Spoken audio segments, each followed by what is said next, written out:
Hello, Cubs fans, and welcome to a brand new edition of Cubs on Tap. I am Ron Luce, and I am joined tonight by Mr. Rich Eberwine. Rich, thank God we're talking about a win because I'll be brutally honest, doing the solo after the series loss was not fun. But the Cubs rebounded nicely. We love an ass whooping of the Pirates 9-0 here on Tuesday night. Rich, are you as relieved as I am with the Shota Imanaga injury news? Oh yeah. We got that news shortly ago. Shota Imanaga left the game in the fifth inning, but luckily there was no arm issues. He was just cramping in his leg, so they pulled him out of the game as a precaution. So hopefully no long-term damage, no missing his next start or anything like that. Fantastic news. We don't need any more starting pitching injuries on the Cubs right now. That would be No. honestly detrimental to everyone's mental health. Us two, most of all, probably. Definitely. But yeah, no, that was a solid win. Definitely, you like to see the Cubs take a 9-0 shutout against the Pirates. That's a solid bounce back after a couple of frustrating games against the Phillies over the weekend. But Cubs brought the bats back out. There was a lot of contributors in this game. It was just an all around really great win today. Most definitely. And obviously, a lot of those runs coming via the long ball. Quick math 7 of the 9 runs coming via the long ball. A trio of 2-run homers, Carson Kelly, as well as PCA and Seiya Suzuki, all hitting 2-run shots. Dansby Swanson with a solo shot after being pushed down the lineup to start this game on Tuesday. And then, of course, RBI single by Tucker earlier in the game, and then some garbage time run with Suzuki being driven in and Carson Kelly picking up his third RBI in the 9th inning, then to make it a 9-0 game. Quickly to the comments here, Rich, before we get things going. Jeremiah saying yo, lots of yo's all around, but yo ho, it's a Cubs win for us. Dansby with a moonshot, and Carson Kelly in the 4-hole is nice. It is nice, and maybe Rich, maybe that's where we can start for tonight's game. We'll come back to the Shota stuff. You put it perfectly. It's relieving that he's not hurt long term, and I'm sure we'll discuss that as the show moves on. But finally, Craig Counsell. I don't want to use the term has the balls, but finally was like, all right, enough's enough. Let's switch up the lineup, not over the top. Let's move a couple people around. Let's see what happens. Effectively pushes Bush down to the 5-hole, moves Carson Kelly up into the cleanup spot. Dansby essentially takes the place of the catcher at the bottom or near the bottom of the lineup in the 8-hole. Really, the only major difference is otherwise PCA still hitting 7. Nico was still in the 6-hole, and your 1 through 3 guys still the same when it's all said and done. It felt like that's the right move, at least right now, Rich, because it was something I was talking with the comment section about on Sunday of like that 5-hole just felt like a dead spot with Dansby right now and the ice cold bat. When you have those big 4 in front of him kind of generating some of that momentum, only to lose it when you get to him, and then you have to regenerate it for guys like Nico and PCA and Carson Kelly or Miguel Amaya, who have both been spectacular. Finally, Craig says, "You know what? Enough's enough. Let's put Carson Kelly up into the 4-hole," and it pays off. You get 2 hits out of him tonight, an RBI single and a 2-run shot. It feels like Craig Counsell pulled the right switch at the right time and kind of reignited the offense in a little bit of ways as well. Yeah, I feel like the lineup decisions he made were the exact ones that we wanted him to make. Right, move Swanson down. Swanson has been on a really cold streak at the plate. Needed to be moved down because that 5-hole is a big RBI spot, and he was not getting any clutch hits. So move him down. Kelly in the 4-hole was nice. Batting cleanup, got a bunch of RBIs tonight. And the other thing I really like too is him starting Michael Bush against a lefty tonight, which he has been. I feel like they've been kind of reluctant to do just since Michael Bush came to the Cubs. Which I get, like you want the lefty righty thing, the matchups or whatever, but with Justin Turner kind of not panning out at the plate right now too, I like giving Michael Bush more of those lefty opportunities because at the end of the day, he's not going to get better against lefties if you don't play him against lefties. So I kind of like them making that decision and pulling the trigger and putting him in that spot early in the season, and hopefully we see more of that moving forward. Got a hit and a walk today. I can't remember off the top of my head if both of those were against Andrew Heaney or not, but still like to see it. Absolutely. I think that's the major key right now, right? Like, yes, Justin Turner was a nice signing to have as depth. But at the end of the day, you didn't go out and trade two high leverage prospects to bring Yeah. Michael Busch in and not play him every day. Especially right now, right? I think everybody was so hyper focused on Jackson Ferris being the big fish in the trade that a lot of people lost sight of. And the people, the sickos like me who write up the draft articles when the draft happens in mid-July, knew who Zaire Hope was. And I was like, not a bad player, young. I mean, right? Largely unproven. And now he's one of the top prospects in the Dodgers system. So if you want to, obviously everybody has a different definition of where they see value. The Cubs still got good value out of it. Let's call it what it is. But you have to play that guy every day. And arguably, Michael Busch is showing that he's making that second year leap that like a player like PCA is showing. Now, granted, PCA is doing it at a much more, we'll call it grand level, right? Lots of slugging, tons of double. Shit, he's already got 10 doubles on the year, 6 homers. Like PCA is doing it in the slugging department while playing great defense. Let's not forget, though, that Michael Busch has a 919 OPS right now, which is good for fourth on this team, which is bonkers coming out of my mouth to say that he's fourth with a 919 OPS. Yeah. But this lineup is humming right now, and he's a huge part of that. Yeah. And the other thing, too, is Michael Busch has a really high floor on defense. Yes.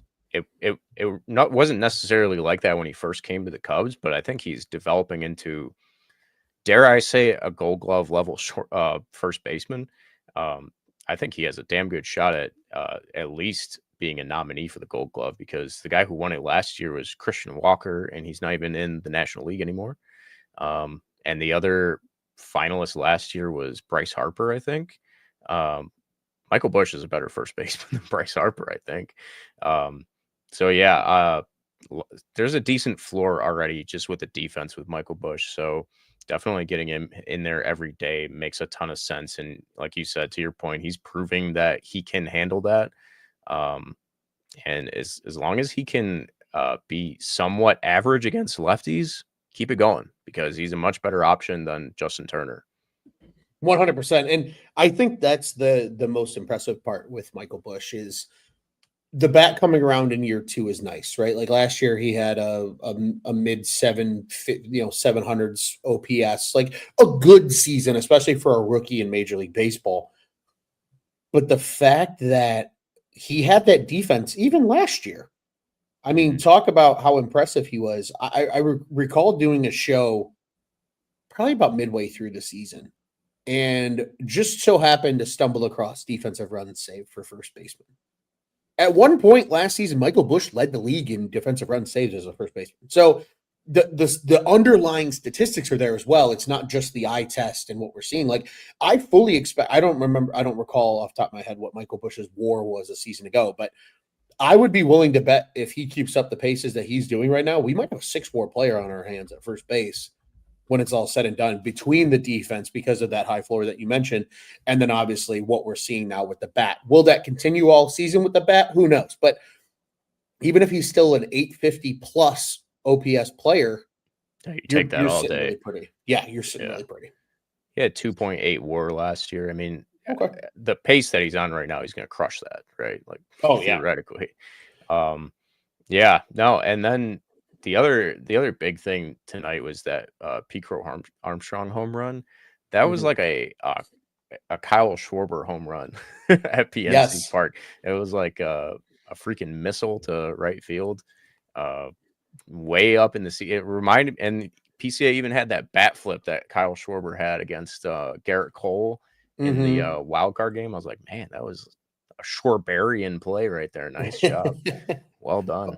A little bit of nostalgia per se with the effect. And speaking of PCA, comment here from our buddy Tom says PCA is a stud. He says he's going to the All-Star game this year.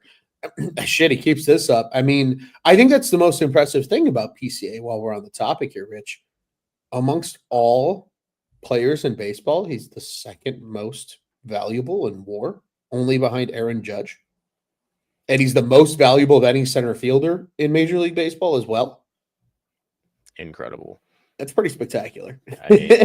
Me and Joey were talking about it last time we were on here. I think we have a superstar in the making. We're not quite ready to label him a superstar, but he is a superstar in the making.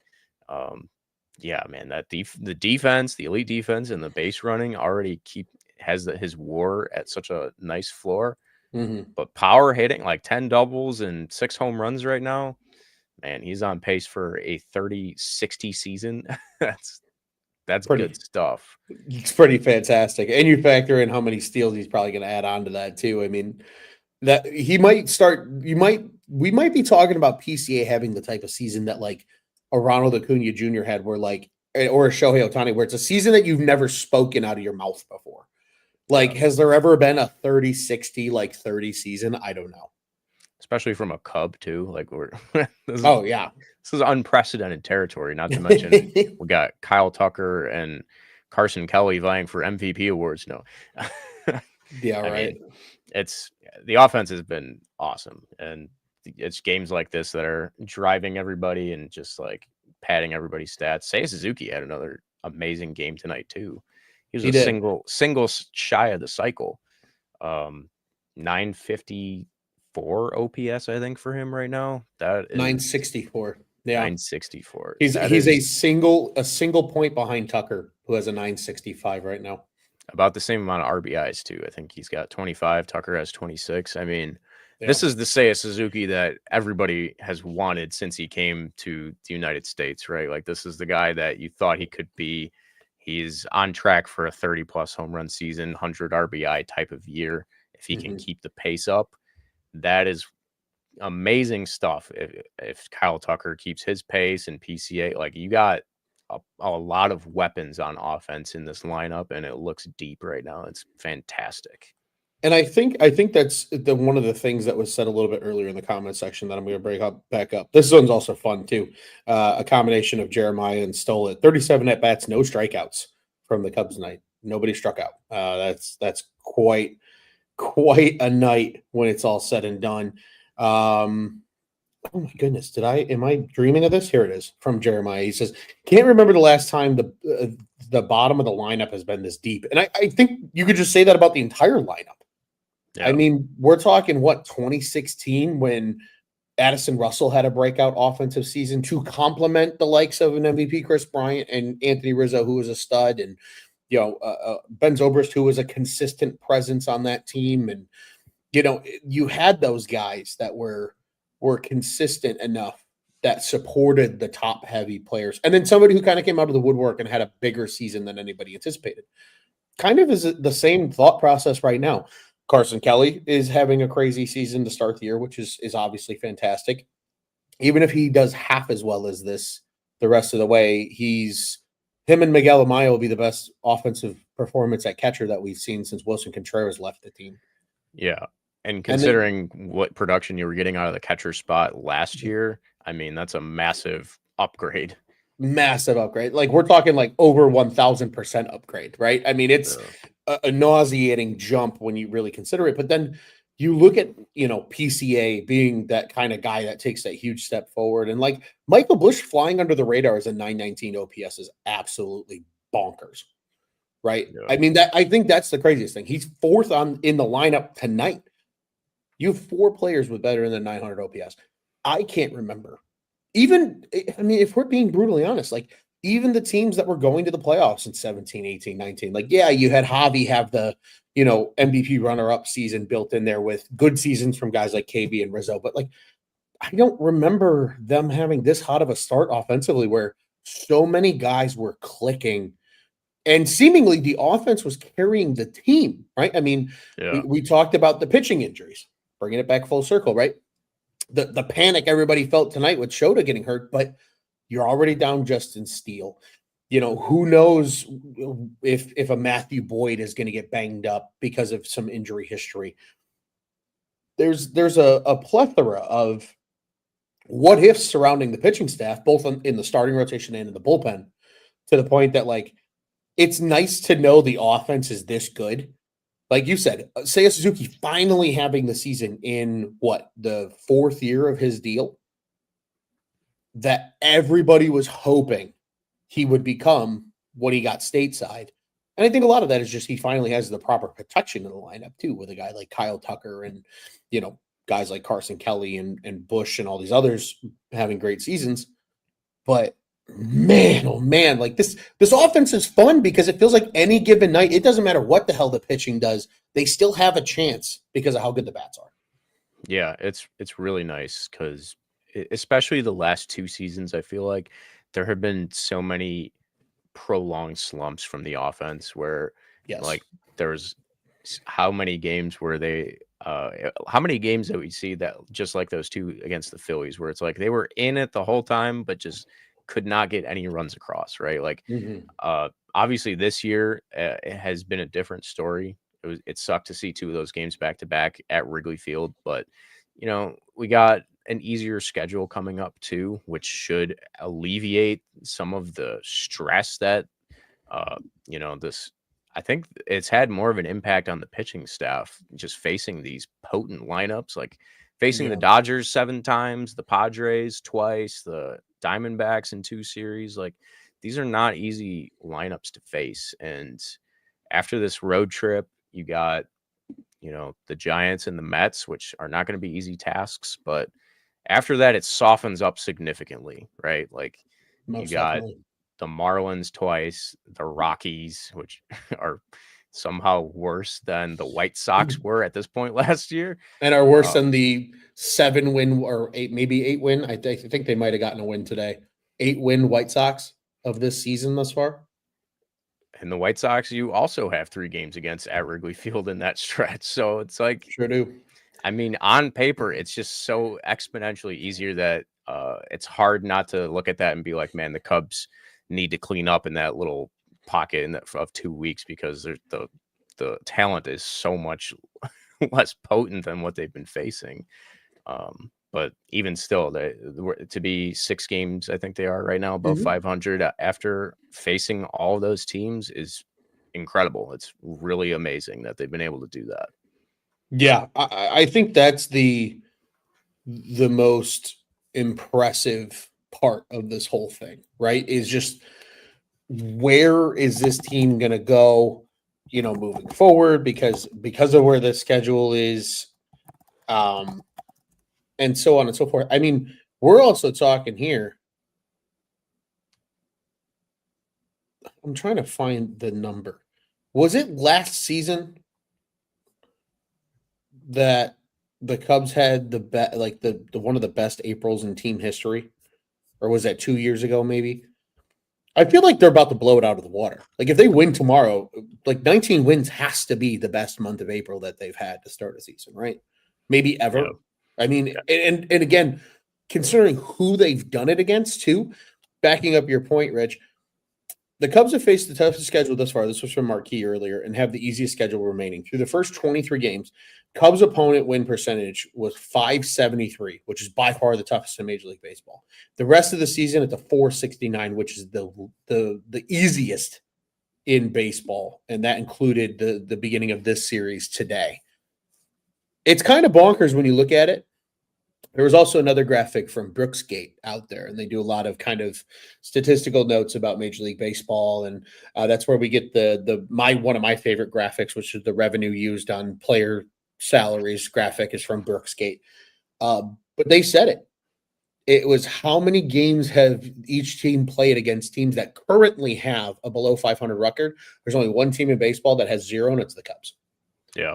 Every team they played right now is above 500. Even the A's, who a lot of people were like, well, it's the A's. You swept them, and they're still above 500. Yeah. A's don't have like a chump lineup either. They have a lot of big boppers in there too. They sure do.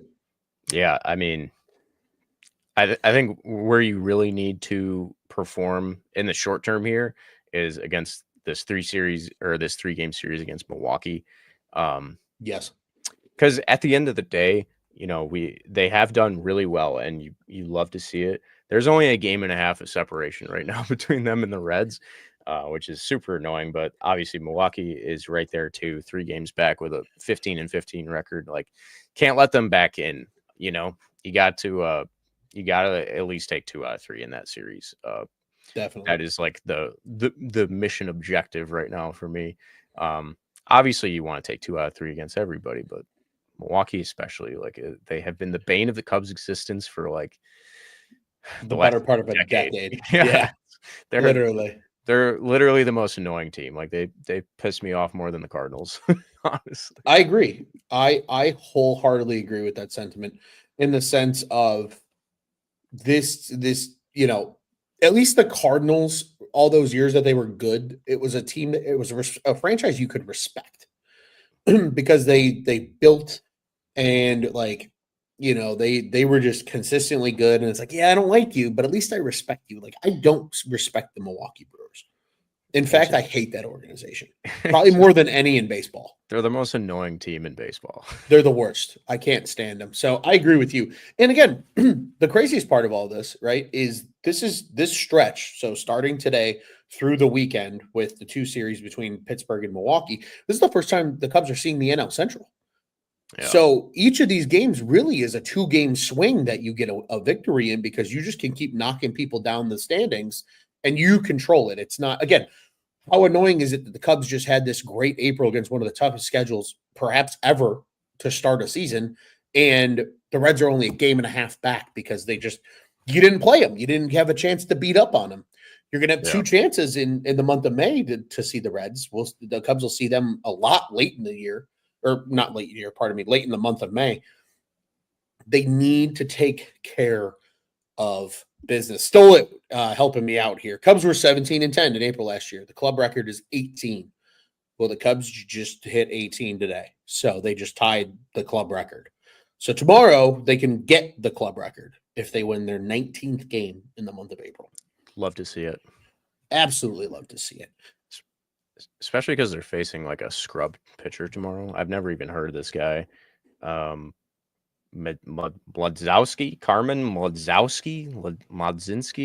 I don't know. He has like a 7 ERA right now, so I'm hoping we can squeak another win out before they have to face Paul Skeens on was that Thursday? The pitching matchup of the century on Thursday too, because sub 1 ERA holder Colin Ray pitching for the Cubs on Thursday. Cubs ace Colin Ray is taking against Paul Skeens, one of the Clash of the Titans on Thursday, people. I saw somebody post that pitching matchup on X, and they said, I don't want to see Yamamoto versus Skeens. This is the pitching matchup of the season. And it's Colin Ray versus Skeens. That should be fun on more power to him. Love Colin Ray performing like this. Absolutely. Stolen says here, Mladzinski's sinker doesn't sink. Oh, that's perfect. The Cubs love hitting low balls. I think PPA is going to go yard then tomorrow. That's totally fine. Matt says, let's go, Colin. Hell yeah. We love seeing Colin Ray do good things. A lot of good comments here, Rich, and a couple of these I want to get your take on. This one from Jeremiah. He says, is PCA what Albert Almora should have been? I don't know if Albert Almora was. I mean, he's like a better version of Albert Almora, right? Kind of. Mm-hmm. I mean, Albert Almora, I guess, when he came up, was always projected to be this like insanely good defender, right? He had good speed, but not like elite PCA speed. Yeah. I guess you could kind of say that. I think PCA has always been a little bit more like of a highly touted prospect, even like coming out of the draft. He was a first-round pick and stuff. Was Albert Almora a first-round pick? I don't know. Sure was. First-round pick that Theo Epstein had as president of baseball operations. Yeah, that did not age well. The only one that probably didn't either, because I think the next year, because he was, I believe, the 2012 draft. So then that would have been Bryant, Schwarber, Happ were your next 3 firsts. Yeah. That's solid. Very well. Yeah. I think PCA has I would say PCA has always kind of had a higher ceiling than Albert Almora ever did. I want to say that. Agreed. Correct me if I'm wrong, but I would say that PCA is more so what Byron Buxton should have been. Yeah. Than Albert Almora. Because I agree. I think Almora, like, His big thing when he was coming up with this was he was going to be a guy that could hit the ball around the yard a little bit, not necessarily with a power aspect, definitely not with the speed, and had a good glove, but maybe not a great glove. Like PCA speed makes his glove astronomically better, right? Yeah. Almora never had that. Also, Almora took horrible routes to the ball. So when he was diving for balls, it was because he was out of position. It wasn't because he was making some play that was impossible to make. So, yeah, it's interesting to think. The other thing here, Rich, ironically, we were talking about this just before we jumped on the mic. Kate Horton. We got some smiley faces in here talking about Kate Horton. The Horton countdown is ticking. And so it says here, Cade goes 6. He thinks he'll be called up in the next couple of weeks. What say you, Rich, on Kate Horton? Because he was really good today. Yeah, he has been awesome. I watched him make his last start. I was watching the Iowa Cubs game. He looks really nice right now. He's got good command of the zone. His slider has a lot of bite on it. His fastball is clicking nice. Like, he is locked in right now, that's for sure. We need to pump the brakes a little bit, though, I think. This man has never made his MLB debut yet. Like, we're not like, I don't know. I'm still a little hesitant on calling him up right now. Maybe down further into like the second half, middle of the season, maybe. Especially because there's other options. You got like Connor Noland, who is stretched out as a starter, is not coming off of a shoulder injury last year. Like, that's the main concern with Cade Horton, right? Is like, he still needs to prove that he can get close to a full seasons of workload in baseball, right? Because I don't know, as a professional baseball player, his maximum amount of innings is extremely low. It's nowhere near close to what you want to see, right? And that's because of the shoulder injury last year. But I think what makes sense for him this year is calling him up and having him pitch out of the bullpen as like a long reliever. Just to get some like major league exposure, unless something catastrophic happens. Like if Shota had gotten hurt today as like an arm injury, and then like somebody else like Tyone goes down, Cade Horton is like the break glass in case of emergency type guy you bring up. Like, so it's nice to have that in your back pocket, but I think having him just do what he's doing right now in Iowa makes a lot of sense, because he needs to prove that he has the bullets in his arm to actually sustain for a season. And you want that right now, right? Because this is the development year for him. And then hopefully next year he is able to come up and help at the major league level. And to build on that too, because I agree with you, Rich. I don't get me wrong. I love seeing Cade Horton succeed. This is fantastic for the narrative of Cubs fans, right? We want this top pitching prospect to pan out, because let's be real. Aside from Kyle Hendricks, who, because he was coming out of college and he never threw really hard, was probably a little more polished when he got to the Cubs organization, and he wasn't drafted by the Cubs, right? He just he spent like a year in the minors and then came up. Of guys that the Cubs have actually drafted, when was the last time the Cubs actually put somebody in the major leagues that like spent a significant amount of time here? Zambrano, Pryor, Wood. Like, do we have to go back that far? I think we do. And a lot of that was, look what happened to Pryor and Wood. They got rushed to the majors, they threw too much, and they burned out. And they never reached their full peak of what they possibly could have become. So I urge Cubs fans, because history has a dangerous way of repeating itself, to do exactly what you said, Rich. Kind of pump the brakes a little bit. Let him have a full year in AAA. He lost all of 2024 almost, outside of like 5 starts, because of that shoulder injury. It's not worth rushing him to the bigs and risking his development and just, not 88 not innings, sticking. 88 innings in 2023. That is his benchmark in professional baseball, right? That's not great, right? You want him to be the guy that throws probably at least double that. Yeah. If he was a guy like Kyle Hendricks, like a soft tosser, I wouldn't mind rushing him a little bit more. But we're talking about a power pitching prospect, right? Like, like you said, with those guys, they fizzled out not long after they became major league players, right? Like, or well, at least in Pryor's case, right? you want to preserve Cade Horton, right? You want to do everything you can to set him up for success and for long-term success on the Definitely. major league roster. So I'm definitely a fan of just letting him make his starts in Iowa this year for the vast majority of the season, unless you really need to call him up. Agreed. And just a final thought on Horton before we kind of keep pushing this thing forward is Tyone has 1 year after this one under contract.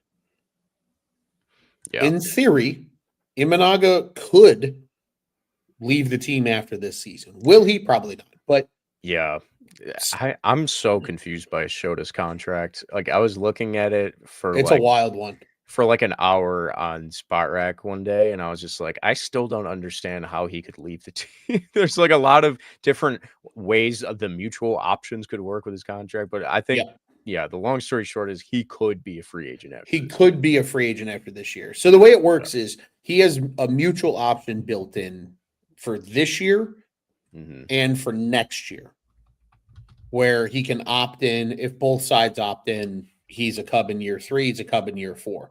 He can not take the mutual option on his end and opt out after this season. I think he can do that after next season as well. And then there's a club option for a 5th year on his contract. If I had a bet, I wouldn't be shocked if both sides just sit down and say, let's just make this a 5-year deal and let's call it a fucking day based on the way he's pitched. But neither here nor there. I kind of agree with Matthew. I don't think he's leaving because he does legitimately love Chicago. And I think he sees what this team can be, and he's a huge part of their success. So I don't foresee him leaving. My point being, though, what I'm trying to get at is there's space opening up for Cade Horton for a full-time rotation spot in like the next 2 years. Yeah. If he's going to get big league time, there's no need to rush him right now. You mentioned Noland is a name. Chris Flexen is a name if they really needed to go to somebody who's stretched out as a starter. Let him just keep dominating in AAA because I want to see him continue to throw 6 innings. Because here's the thing. Everybody's like, oh, he threw 6 innings. He did that on 77 pitches. So he's still not routinely even throwing close to, 90 to 100 pitches yet. Let's let him get there first before we continue to push things along. Stola had a comment a little bit earlier, though. He says, call up Cade. He says, Alcantara looks more washed than my hands during the first 2 weeks of COVID. Hey, maybe a change of scenery could fix that for Alcantara. True, maybe. And who knows? I mean, there's a decent chance that some of this prospect capital is going to get flipped at the deadline this year, especially if they keep this shit up the way that they're humming right now and the way the team is performing. One more quick one here from Stola. I think this puts well to what happened tonight with the team and just some of the things that have happened in the recent few weeks. He says, love how Cubs and the Council and the Cubs have a shorter leash on poor performance. Not performing, DFA, trade, down in the order, too much at stake this year. I completely agree. Yeah. I think, seeing the organization make the right moves and not just not to put these guys on the spot, but the Nick Madrigals and the Patrick Wisdoms of the world just rot on the roster effectively. Just atrophy on the bench for years. The one that comes to mind to me is Eric Hosmer, just starting him at first base for like a month and a half straight. Like that was rough. Mm-hmm. We're not seeing stuff like that this year, which is amazing. I mean, it seems like an effort on Council and Jed Hoyer's part. They're like, they seem to be in agreement on like, if somebody isn't throwing strikes or if they're making foolish errors like Gage Workman was, like, we're not screwing around this year. We're trying to make the playoffs and we're trying to make a deep playoff run. Like, doesn't matter if Justin Steele got hurt. Doesn't matter if the bullpen is not like structured well right now and not performing consistently. We're shuffling people in and out until it works, which is cool. I love to see that because the last 3 years have not been that. They have not been aggressive like that. And to the point where it left them out of the playoffs twice in back-to-back 83 win years. Is it all because of that? No, there wasn't as much talent on those teams as there is now, but still, you're not screwing around with whatever. Jordan Wicks came up and wasn't throwing strikes. Well, he has options left. So send him back down and give me somebody who does throw strikes. Is it Drew Pomerantz who hasn't thrown in 3 years? I don't care. Is he throwing strikes? Put him in. He strikes out Bryce Harper and Kyle Schwarber the second he comes back. I'm like, okay, Drew Pomeranz still has some juice left. That's good to see. It felt like the true Moneyball moment of, I want to milk every last ounce of baseball out of you, and you want to stay in the show. Get your ass here and perform. And hey, he's getting it done. I completely agree. I think, the seriousness of how this team is, the lineup changes that were made for Tuesday's game, which obviously resulted in the 9-0 win that we've talked about here tonight, is all good stuff that they need to keep pushing forward. Jay has a question. He says, will the show for Thursday be a night or afternoon after the game? TBD. And quite frankly, even if it gets recorded after the game, it probably won't air until in the evening. So be on the lookout, though, from Cubs on Tap. There'll be more on that with because it's an early one. Like, you can be having your ham sandwich for lunch while that game's going on Thursday. It's 11:35 start time here in the Chicagoland area. And then Jeremiah saying, remember Alfonso Rivas? I do, actually. I watched a video today that reminded us that he had the most games played at first base in 2022 for the Chicago Cubs. God, that wasn't even that long ago, but that feels like such a pool. Feels like a decade ago. Right. And it was 3 years ago. It's crazy to think how far. Thank God for Michael Busch, dude. Yeah. Tell me about it. Michael Busch making a difference over there at first base for the Cubbies. Rich, we will go ahead and look ahead to the next two games here to finish out this Pirates series. As mentioned, there will be a show on Thursday that'll be fully recapping this Pittsburgh series and discussing what's to come over the weekend with the aforementioned Brewers, as Rich brought up already. Tomorrow, Rich, as you noted, it is Ladzinski, the righty, throwing for the Pirates. I hope that sinker don't sank. And on the other side, it will be Matthew Boyd for the Cubbies. That's another 5:40 start time, just like Tuesday was. And then on Thursday, it's Colin Ray versus Paul Skeens. It's the matchup of the century at 11:35 Central Time. And that will be the getaway day game for the Cubbies. And they'll head to Milwaukee for a Friday night tilt, which, again, we will talk about more on Thursday. But, Rich, any final thoughts from this game here tonight? Anything you want to share with us before we start to wind this thing down? Glad the Cubs were able to bounce back today and get some dingers on the board, get a nice shutout win over a bad Pirates team. This is a team you want to be winning games like that against, right? And I like the matchup for tomorrow. I think Matthew Boyd has a good chance of giving the Cubs a series victory, which would be nice because your chances of winning against Paul Skeens are fairly low, to be honest. Good. You could say that about any team, but yeah, I like their chances tomorrow. So go Matthew Boyd. Keep proving me wrong, Matthew Boyd. Yeah, keep proving everybody wrong. I feel like most people were very down on Matthew Boyd. Speaking of dingers, Rich, because I agree, tonight was a fun game. 4 home runs for the Cubs, 3 of the multiple run variety. You love to see it when the power is equating to runs and not just with nobody on. Joey did not have a dinger pick today. So out of our 6 dinger picks, 4 out of 6 dinger picks hit. Yourself picking Carson Kelly, Bobby picked PCA, Tyler picked Dansby Swanson, and Nick picked Seiya Suzuki. I think I might be taking Scott from Iowa's recommendation, and there might just start being daily polls of who Ron Luce should pick for a dinger, because I feel like I got the real creative one out of the way early, and I was like, I'm going to take Carson Kelly in his first start, and that was the cycle night in Sacramento, and I was like, oh, this is great. It's going to be a great season for Ron Luce picking dingers. Nope. It's the same bullshit as last year. I have one at the end of it. The one. They gave me the one. It was just like last year. They gave me the one. I got PCA's first career homer was my one because I went off the board. It's awful, man. And it's funny, too, because my fiance is like nauseously good at picking these. Like, she'll pick one and not tell me until after I submit mine, and then she'll tell me, and then hers hits more often. So she might just start picking them for me. I don't know, but you just need to delegate your dinger picks. Seriously, it's bad. But on the dinger note, I agree with you. Good to see the power come out at PNC. Hopefully they can reignite some of that offense again on Wednesday, and maybe just maybe you get lucky on Thursday and you can complete a sweep. If nothing else, series wins though, certainly get the job done. Before we get out here, as always, everybody knows the drill. Follow us over at Cubbies on Tap on the socials. Follow myself and Rich. You can see our two handles here as you watch along on YouTube or Facebook or X.